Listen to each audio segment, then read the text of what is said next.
you know, it reminds me of this night during the Cascade Festival of Music, and I was always sort of, you know, looking at my watch behind the curtain going, okay, it's 9:55, it's 9:58, it's 9:59 and a half, and, you know, and everybody's going encore, encore, encore, and I remember one night everyone was just so upset because I went up and just went, we have a curfew. You know, we have a curfew and that's it. And there was also a noise ordinance. Interestingly enough, I was engaged with when things began to get out of control at the Century Center, which I think is really the piece that sort of toppled over sideways. I sat down with the owner of the Century Center and of Good Life Brewing and with the head of the neighborhood association trying to find a way, and some neighborhood citizens trying to sort of work with them and find a way to communicate back and forth, create sort of a line of communication so that it actually wouldn't end up going to city council, because I felt there were some ways of mediating that, and we had the police involved. And it ended up at city council. And I think rightly so, because I really feel that maybe the property owners at that moment didn't understand the size of sort of the pushback from the neighborhoods. So fast forward, I was at a concert the other night down, sort of end of the season concert down on Drake Pond on a private, not on Drake Pond, but on the Deschutes River.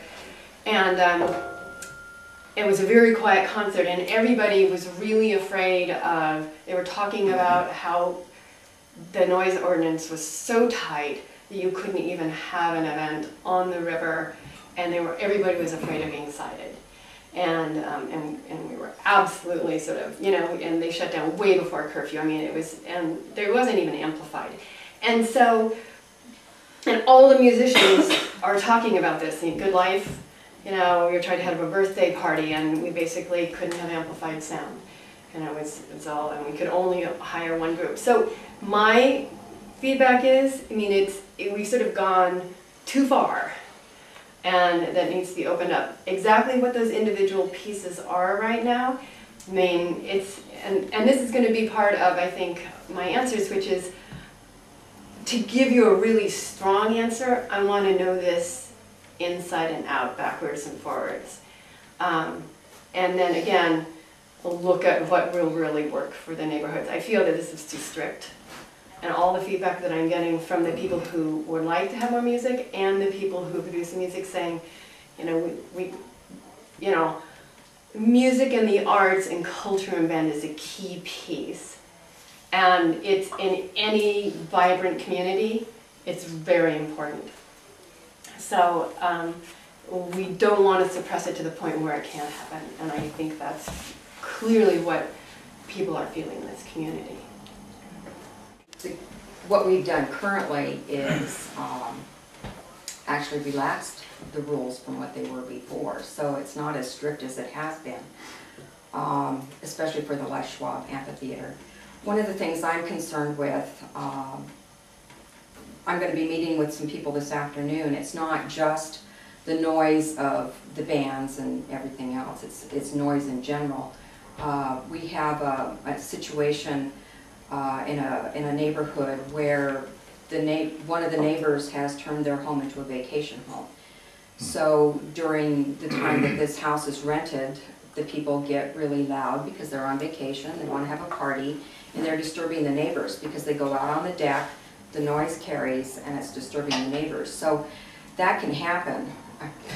So it's not just the bands and the bars and the amplified music. It's a situation that is very, very touchy for people. Oh, we'll put dogs in there. Dogs? We're talking about somebody that's had a noise complaint on their dog. So, but it really is an issue, and it's very, very complicated.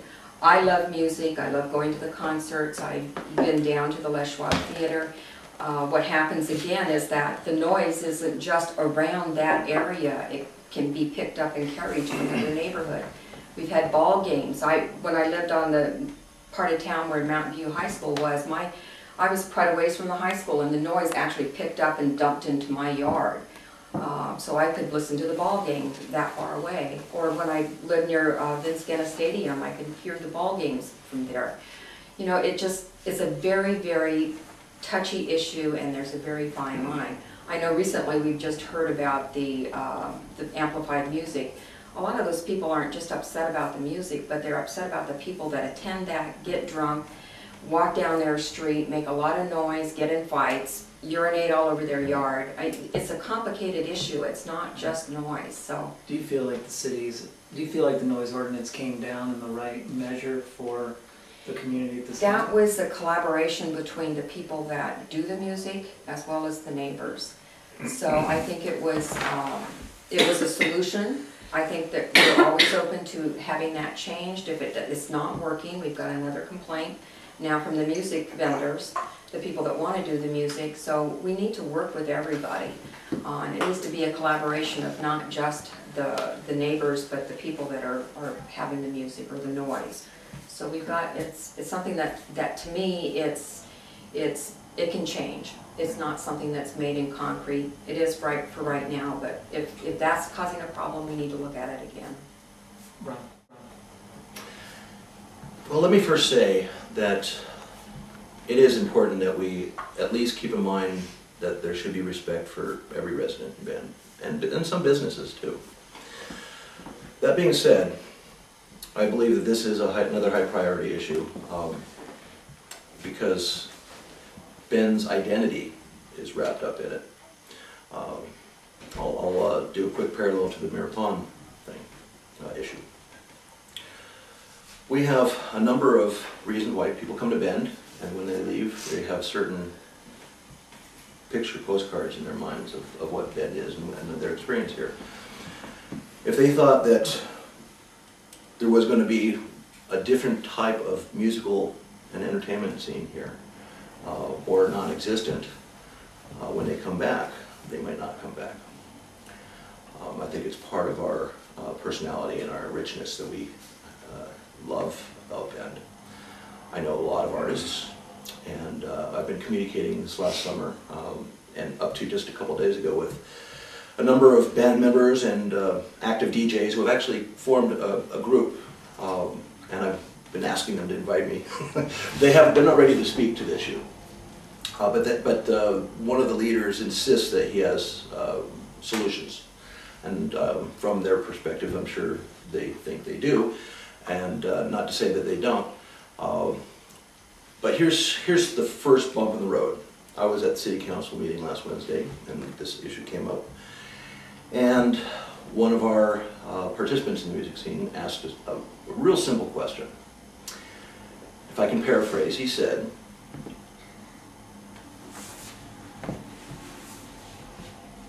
how can we have code that is not enforceable? Because it was admitted that we don't have the equipment to read decimal levels. I'm not sure why that is. I believe it's fairly inexpensive equipment. The police chief spoke to that. The reason why that's important is apparently the code actually has the word decimal in it and a certain level.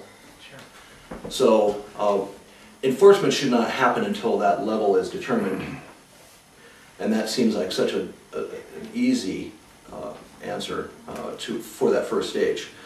But since we don't have that, I believe that should be suspended, and any code or law that's on the books that cannot be forced. This puts us back at the bargaining table, which I think is a good idea. I think it's a great excuse to come back and say, okay, let's suspend this rule immediately and bring everybody that wants to talk about the issue to the table, or at least those that represent the issue strongly. We cannot afford to let this issue be unresolved by the spring equinox.